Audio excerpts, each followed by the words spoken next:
This retreat and its subject matter is linked to the fact that the world is in a very precarious situation at every level of organization of consciousness. From the most macro political to the most micro emotional. And because the phenomenal plane is a non-dual whole of a total infinite intelligence, functioning with extremely subtle meaningfulness, even meaning moreness. The fact is that in every fractal, because fractals are self-similar to one another, in every fractal a similar kind of situation is passing through the stream of information that constitutes the content of consciousness.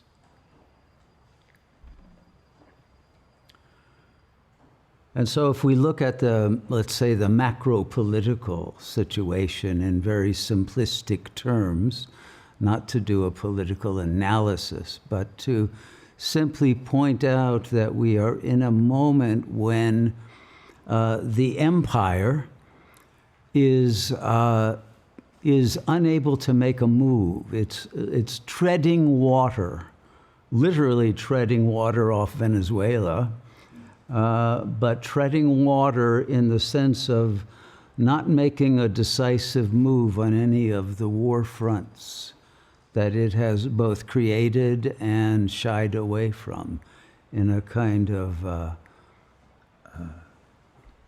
well, what I would say the situation is similar to is a position that's known in the field of chess as Zugzwang, right? What is Zugzwang? How would you translate Zugzwang? You have to move. What's that? Zugzwang, you have to move. It's when you have to make a move, but any move that you make loses, right? So, for example, if the U.S. attacks Venezuela, it will lose.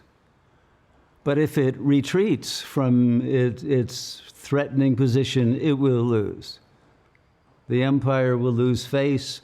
It will no longer, it will be a paper tiger to all. The investors will lose faith in the dollar. Things will collapse faster, right? The same thing is true at every war front. If they send the tomahawks to Ukraine, they will lose even bigger, but if they don't, they lose their alliance, which cracks up. And so in every situation, in every front, there is no move that can break through the deadlock. And it's not only a deadlock, but it's an increasing contraction of the economy of the empire, which is exponentially increased by the government shutdown, right, in the U.S., I'm sure we're all aware of, which is causing more and more layoffs, and the people in the government aren't being paid. But that also means that they don't buy things from other companies that go out of business. And there's a cascading effect throughout the economy. And because of the shutdown, which may or may not continue, but nonetheless, there isn't any more free food being given out. And more people will now be needing free food because they won't have the money to be able to buy it, even if it's available. And so we may soon be seeing how quickly civilization can break down.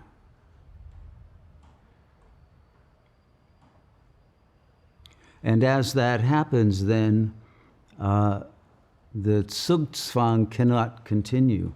Now, usually, if people are actually playing chess and one is in that situation, he accidentally, on purpose, just turns over the board and walks away. And that, in fact, is, I think, the most likely outcome of this. But in terms of macro politics, that would probably equal all-out war. So we are in a very interesting situation on the macro political level, but the interest of this retreat is not about that. It's about the fact that if the fractal theory is true, then each one of us is also in our own Zugzwang, in our own lives.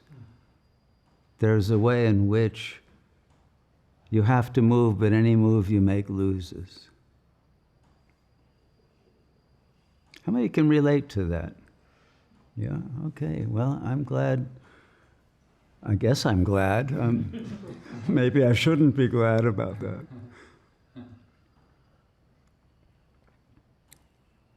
But it creates a situation where there's an increasing paralysis, and usually then denial sets in, and an unwillingness to think about it.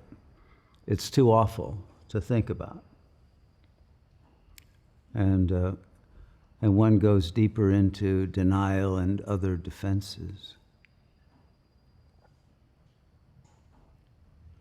So the title of the retreat is Prepping for Apocalypse, and the subtitle, The Secret Yoga with the Essence of Death.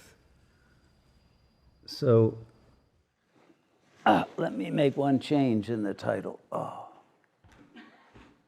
It's hard to walk here. I would rather change it to Prepping as Apocalypse. And apocalypse is just a fancy word for revelation.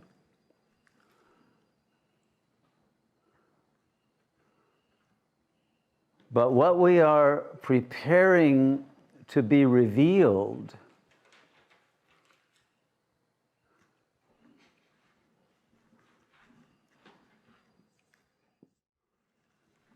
is the revelation of unbearable knowledge.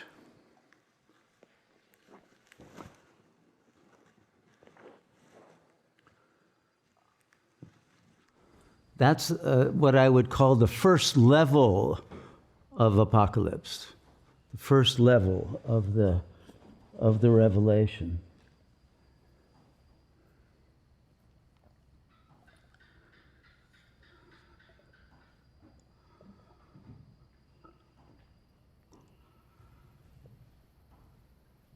The knowledge is unbearable, but the first question we have to ask is, to whom is the knowledge unbearable?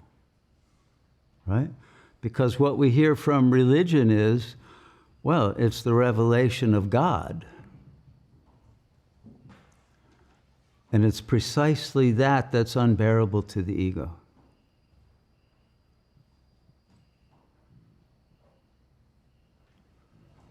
Even to those who are religious, and they love their idea of God, their representation of God, their creed, their dogma, their belief system. But the revelation of God is not about the fulfillment of a belief system. It's actually the annihilation of every belief system.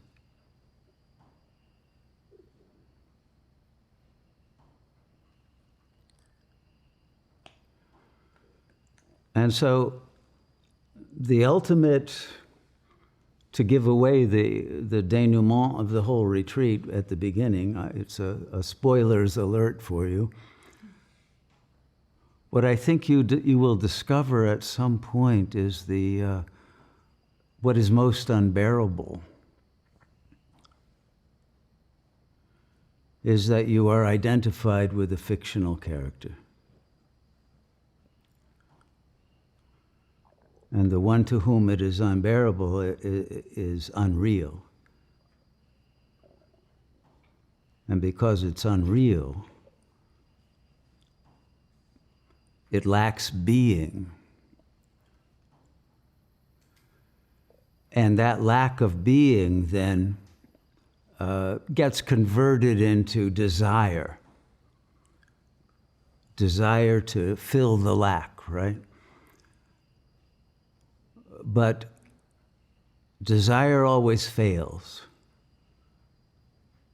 Every desire reaches a failure point. In the same way that Kurt Gödel proved that every mathematical system or every system of thought reaches a failure point where you reach a question that you cannot answer. And the system itself will give you either no answer or an answer that makes no sense. That proves the unreality even of the questioner. And so the system failure then leads to